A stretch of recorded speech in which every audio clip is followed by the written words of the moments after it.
Wow.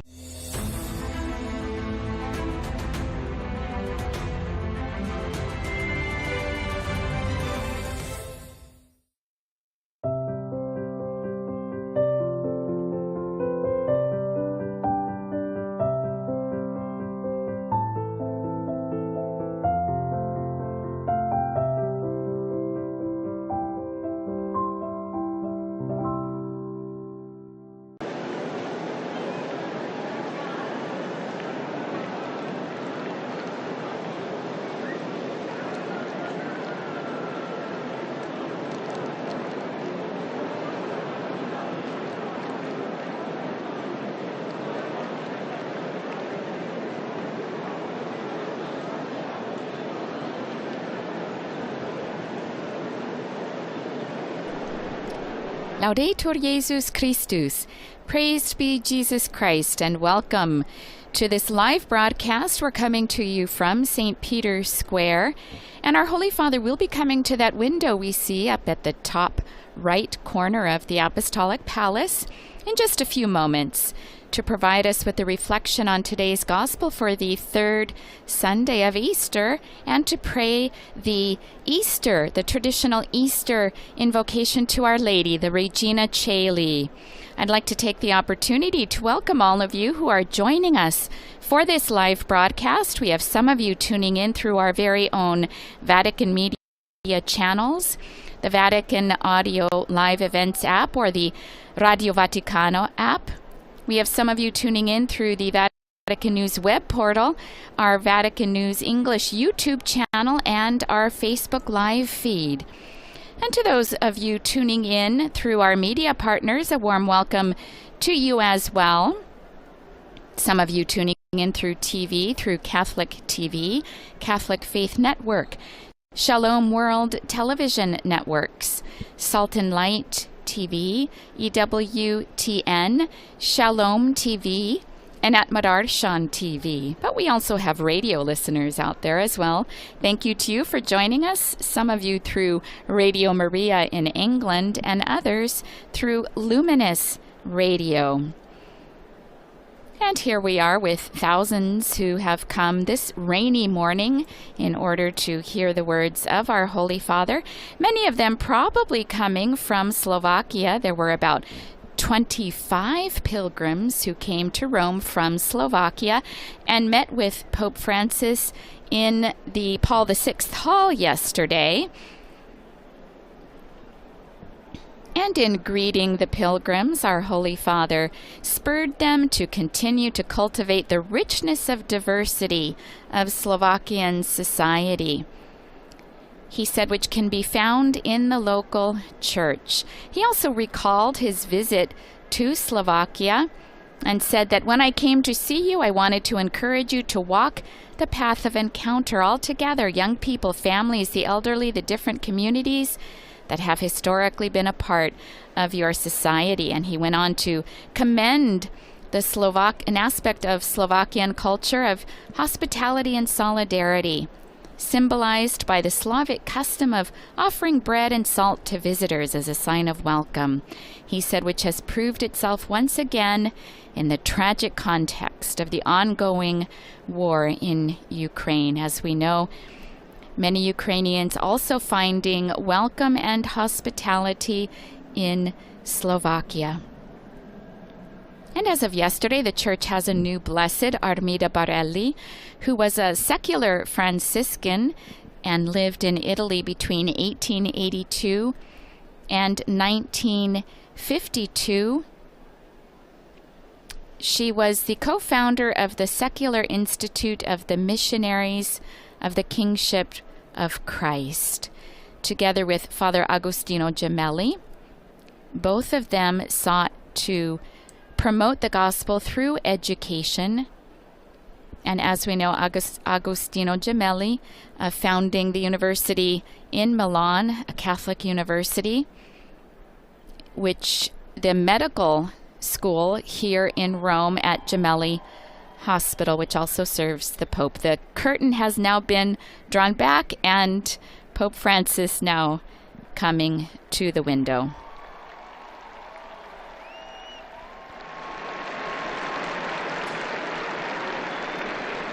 Holy Father greeting the crowds below. Here we see the signs of the Slovak pilgrims. Dear brothers and sisters, a happy Sunday to you all. The Gospel of today's liturgy recounts the third appearance of the risen Jesus to the apostles. It's a meeting that takes place by the lake or the Sea of Galilee, and above all, involves Simon Peter.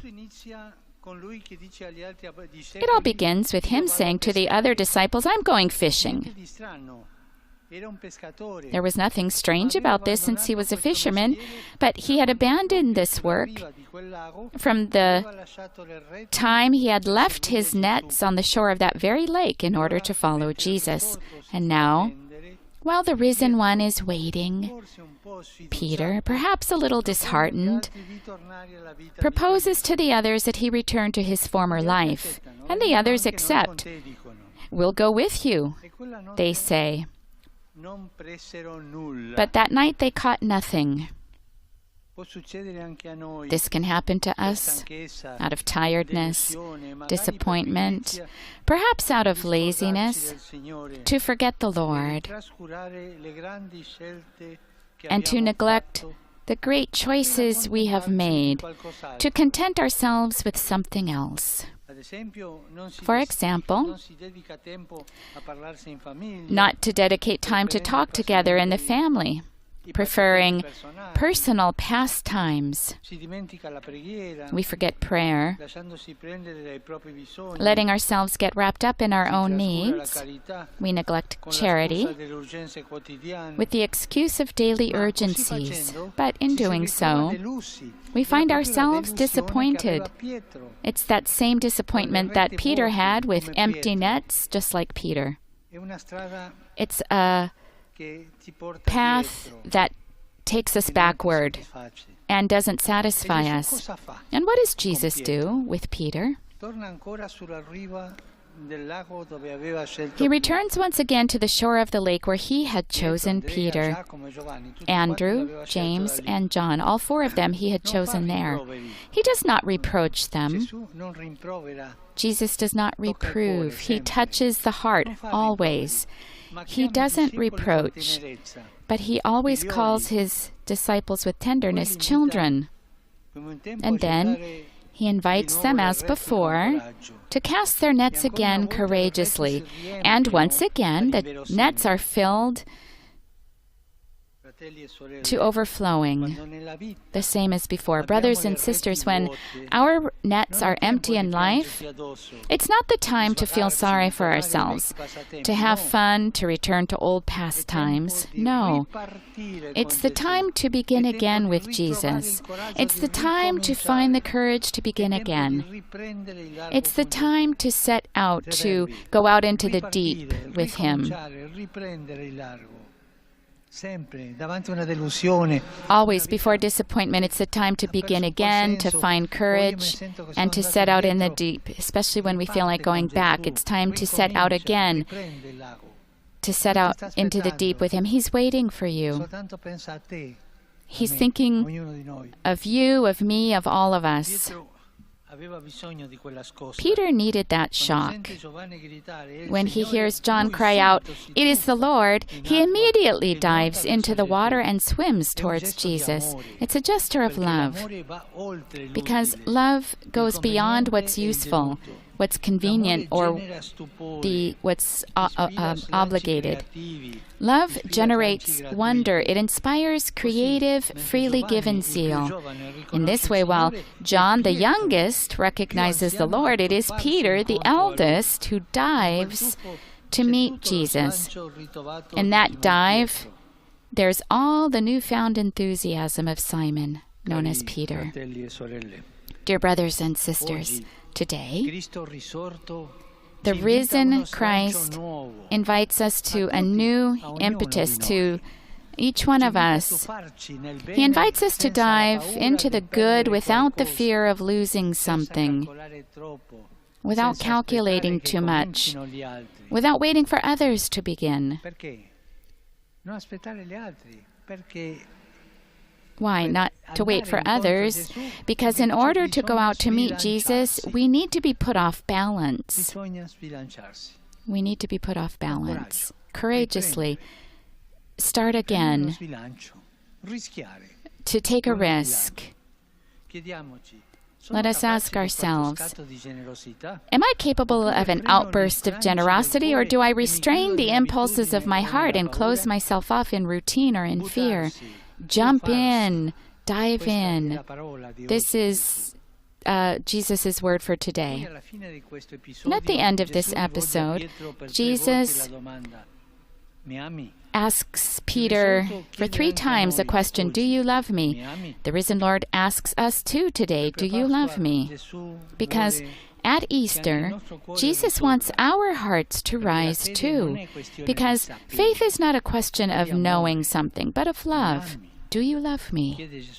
Jesus asks you, to you and to me who have empty nets and so many times we're afraid to start out again, to you and me and all of us who have not the courage to dive in, and perhaps we've lost momentum. Do you love me? Jesus asks. From then on, Peter stopped fishing forever and dedicated himself to the service of God and to his brothers and sisters, to the point of giving his life here where we find ourselves now. And we turn to Our Lady, who readily said yes to the Lord to help us rediscover the impulse to do good. Resurrexit sic ut dixit, alleluia. Ora pro nobis Deum, alleluia. Gaude et letare Virgo Maria, alleluia. Quia surrexit Dominus vere, alleluia. Deus, qui per resurrezione Filii Tui Domini Jesu Christi, mundum letificare dignatus es, presta quesumus, ut per eius genitricem Virgine Mariam, perpetue capiamus gaudia vitae, per Christum Dominum nostrum. Amen. Gloria Patri et Filio et Spiritui Sancto. Sic ut erat in principio et nunc et semper et in saecula saeculorum. Amen. Gloria Patri et Filio et Spiritui Sancto. Sic ut erat in principio et nunc et semper et in saecula saeculorum. Amen. Gloria Patri et Filio et Spiritui Sancto. Sic ut erat in principio et nunc et semper et in saecula saeculorum. Amen. Pro fidelibus defuntis, requiem aeternam dona eis Domine. Et lux perpetua luce a Teis. Requiescant in pace. Amen. Sit nomen Domini benedictum. Ex hoc nunc et usque in saeculum. Aiutorium nostrum in nomine Domini. Qui fecit caelum et terram. Benedicat vos, omnipotens Deus, Pater, Filii, Spiritus Sancti. Amen. You see the banners and people are carrying, people from the United States, from Slovakia. Dear brothers and sisters, yesterday in Milan, Don Mario Cicci and Armida Barelli have been beatified. One is a vicar, a vice pastor who would confess people, would visit with the sick, be with young people in an oratory as a meek guide and secure guide. A luminous example of a pastor, and Armida Barelli was the foundress of Young Women in Catholic Action. She went all throughout Italy to call young people to their church and civil duties. And she gave life to a secular institute and the University of the Sacred Heart that today celebrates a day that's dedicated to her called the Heart of Women. And so let's give a hand to the newly beatified. Today, the month begins dedicated to the Mother of God. I'd like to invite all the members of the faithful to pray daily the Rosary for Peace. And my thought immediately goes to the Ukrainian city Mariupol, the city of Mary that's been bombarded and destroyed. And once again, even from here, I renew my request that humanitarian corridors be made available for those who are trapped in that city. I suffer and I cry, thinking of the suffering of the Ukrainian people, in particular the weakest, the elderly, children. That news keeps arriving. It's terrible news of children who are expelled and deported. And while something horrible taking humanity back, I'm thinking of all those anguished people and seeking peace, that there might be the willingness, that there be an escalation toward stopping the violence, of dialogue. I beg you, don't surrender to the logic of violence, but that you take the way of dialogue and peace, and let us pray. Our Holy Father bowing his head in prayer, the crowd below responding.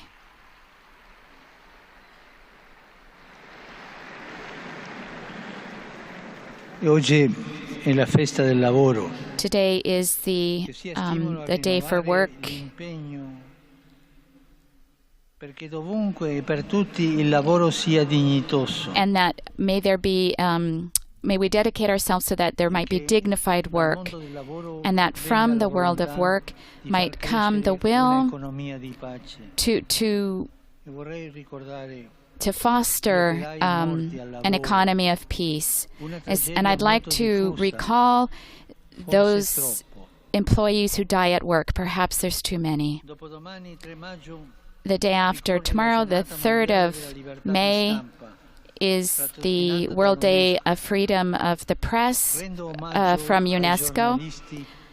I honor journalists who give their lives in honor of this right. Last year, 46 journalists were killed, and more than 350 were imprisoned. A special thanks to those of them who courageously inform us regarding the wounds of humanity. I greet all of you, those of you from Rome, from pilgrims from Italy and many other countries. In particular, I greet the faithful who've come from Spain, from Portugal, from the United States of America.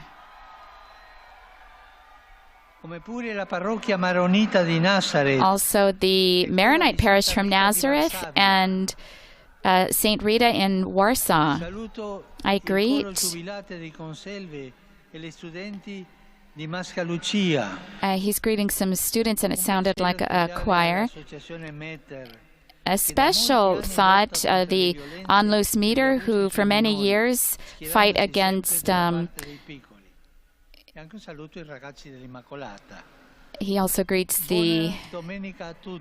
those belonging to the Immaculata. Don't forget to pray for me. Enjoy your lunch, and we'll see each other again. The usual ending of our Holy Father to this weekly appointment with the faithful from Rome and around the world. And this now ends the live broadcast of the recitation of the Regina Coeli with Pope Francis in St. Peter's Square on this 3rd Sunday of Ordinary Time. We invite you to visit the Vatican News web portal, our Facebook page, Instagram, Twitter, and YouTube accounts, where you'll find coverage of today's Regina Coeli, as well as other Vatican and world news. We'll be back again live on Wednesday around 9 o'clock in the morning Rome time, when the Holy Father will lead the general audience here in Rome. I'd like to thank, on behalf of Vatican Media, all of our media partners once more: Catholic TV, Catholic Faith Network, Shalom World TV, Salt and Light TV, WTN, Radio Maria England, Shalom TV, at Madarshan TV, Luminous Radio, as well as all of our technicians in studio who've made this broadcast possible.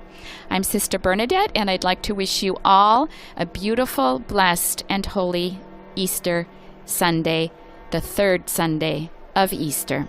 Laudetur Jesus Christus. Praised be Jesus Christ.